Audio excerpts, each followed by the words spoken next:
En esta memorable homilía, el padre Joseph Morgan se sumerge en las profundidades de las parábolas evangélicas durante su homilía del 16 de julio. Con una narrativa cautivadora, explora la parábola de la cizaña y el trigo, atrayendo la atención sobre lo que significa ser verdaderamente católico. Hemos traducido esta fantástica homilía para ustedes. Presten mucha atención a lo que dice. Nuestro Señor enseña e instruye a las multitudes sobre el reino de Dios mediante el uso de 3 parábolas. La primera parábola trata sobre los enemigos que siembran cizaña en el campo de trigo, y el agricultor debe dejar que la cizaña y el trigo crezcan juntos hasta el momento de la cosecha. La segunda parábola es la del diminuto grano de mostaza que luego crece para convertirse en el árbol más grande. Y la última parábola es la del fermento mezclado con la harina que hace que toda la masa leude. Después de que nuestro Señor termina de enseñar a las multitudes sobre el reino de Dios, se retira y sus discípulos se acercan a Él y le piden que explique una de las parábolas. Encuentro muy interesante que hayan pedido explicación solo para una de las parábolas y no para las 3, y no creo que sea porque entendieran las otras 2. Los discípulos no eran conocidos por ser el grupo más brillante de personas.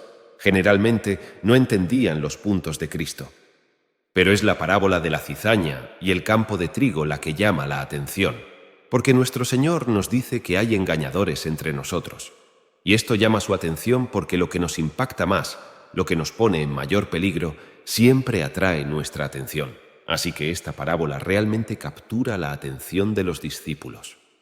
Pero el impacto se pierde cuando no se tiene experiencia agrícola, como muchas personas hoy en día, lo que no sería el caso de las multitudes a las que Cristo estaba hablando, que en su mayoría eran agricultores o tenían alguna experiencia en la cosecha en sus vidas.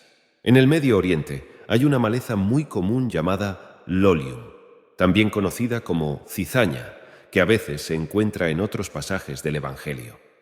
La cizaña prospera en las mismas condiciones que un campo de trigo. Esta es la maleza a la que se refiere nuestro Señor en esta parábola, y era un gran problema para los agricultores porque la cizaña es casi idéntica en apariencia al trigo. Entonces, si la maleza se sembraba en el campo de trigo, habría sido casi imposible distinguir entre ambas, se parecían tanto. Por lo tanto, los agricultores no podían arrancar las malas hierbas sin correr el riesgo de arrancar también el trigo por error. Hasta el momento de la cosecha, porque cuando el trigo y la cizaña estaban maduros para la cosecha, las espigas de trigo se volvían doradas, mientras que la cizaña se volvía negra. Entonces, cuando los agricultores cosechaban los cultivos de trigo, en realidad era relativamente fácil para ellos separar el trigo de la cizaña, porque ahora podían distinguir claramente los dos, a diferencia de antes, cuando crecían juntos y parecían casi idénticos. Y era muy importante que los agricultores separaran el trigo de la cizaña, porque la cizaña es venenosa para comer. Así que nuestro Señor utiliza una experiencia muy familiar como analogía para ilustrar al pueblo judío la realidad de nuestras condiciones en el mundo. Cristo nos dice que el trigo son los hijos de Dios y la cizaña son los hijos del diablo. Y pueden parecer trigo, pueden estar entre todo el trigo, pero no son trigo, son malas hierbas venenosas.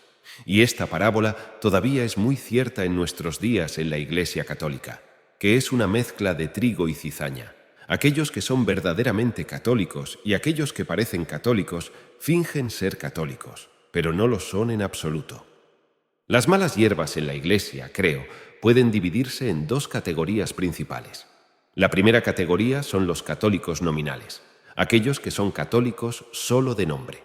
Se llaman a sí mismos católicos, fingen ser católicos, pero no llevan una vida católica.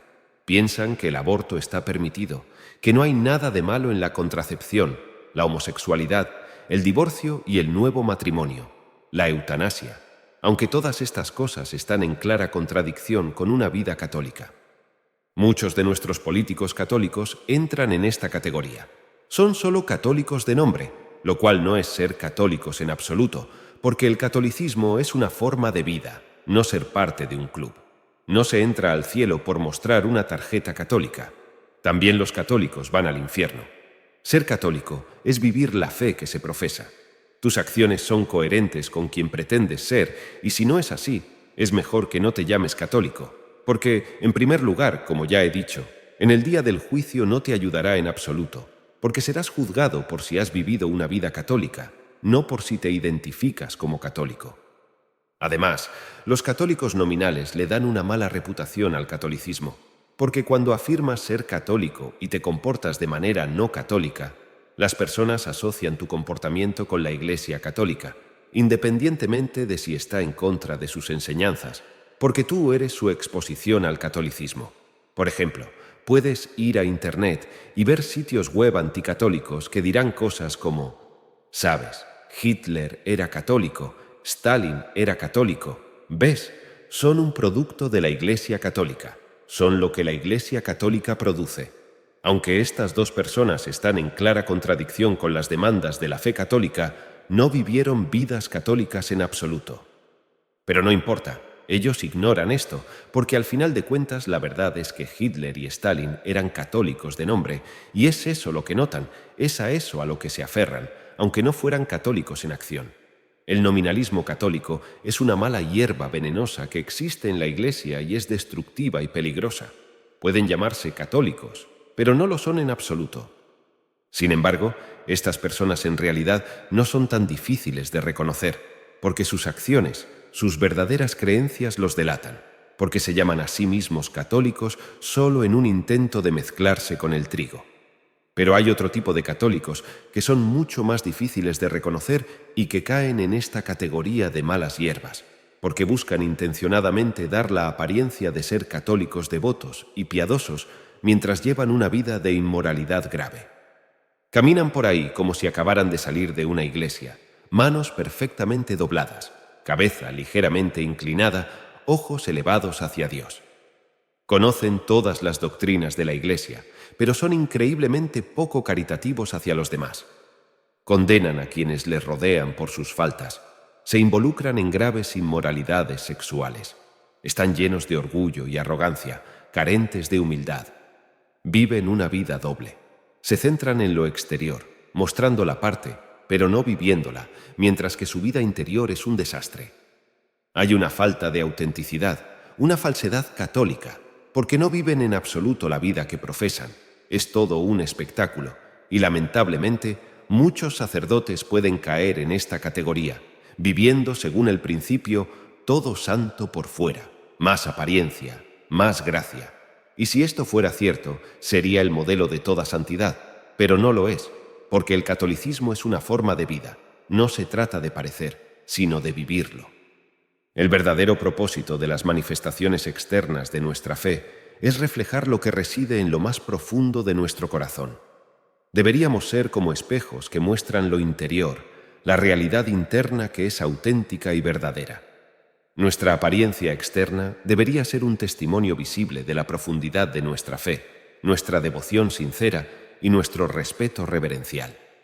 Cuando nos presentamos al mundo exteriormente, debería ser el resultado natural de una fe auténtica, de un compromiso sincero.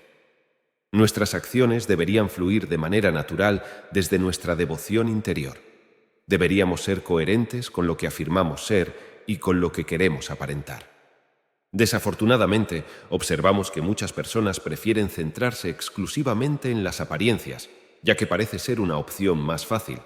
Es mucho más cómodo enfocarse en cómo lucimos, en cómo parecemos católicos, en lugar de enfrentar el desafío de vivir realmente una vida católica de acuerdo con las enseñanzas de Cristo. Sin embargo, es fundamental comprender que el catolicismo no es una afiliación externa, sino un compromiso interior profundo. Es como si estuviéramos confundiendo el parecer con el ser. La fe católica es mucho más que pertenecer a un club o poner en escena un espectáculo. Es un camino de vida, una forma de vivir que requiere compromiso y dedicación. La cuestión que surge es, ¿cómo deberíamos abordar esta realidad? Jesús mismo nos ha advertido que en su Iglesia coexistirán dos tipos de personas, aquellos que siguen verdaderamente el camino de la fe y aquellos que intentan parecer lo que no son. Esta distinción solo será clara al final de los tiempos, cuando serán separados para el destino eterno. Por lo tanto, nuestra prioridad no debería ser juzgar a los demás, tratando de discernir quiénes son verdaderamente católicos y quiénes no lo son. En cambio, deberíamos centrarnos en nosotros mismos y preguntarnos si realmente somos fieles al camino católico, si realmente somos trigo o si corremos el riesgo de ser considerados cizaña. Además, es esencial no permitir que el comportamiento de los demás influya en nuestra fe y nuestra práctica religiosa. No deberíamos distraernos por el mal ejemplo de los demás, ya que Dios nos juzgará a cada uno de nosotros individualmente por nuestras acciones. No deberíamos volvernos amargos hacia aquellos que parecen no tomar en serio su fe. En cambio, debemos recordar que hay muchos buenos católicos, muchos que viven su fe con sinceridad y dedicación. La Iglesia es un campo de trigo, no un campo de cizaña. En conclusión, Jesús nos invita a reflexionar profundamente sobre nuestra fe y a ser fieles en nuestro compromiso, tanto en las acciones externas como en las creencias internas. La clave es vivir una vida auténtica según las enseñanzas de Cristo, sin preocuparnos excesivamente por las apariencias. Estamos llamados a ser trigo, no cizaña, y a demostrarlo con nuestras vidas.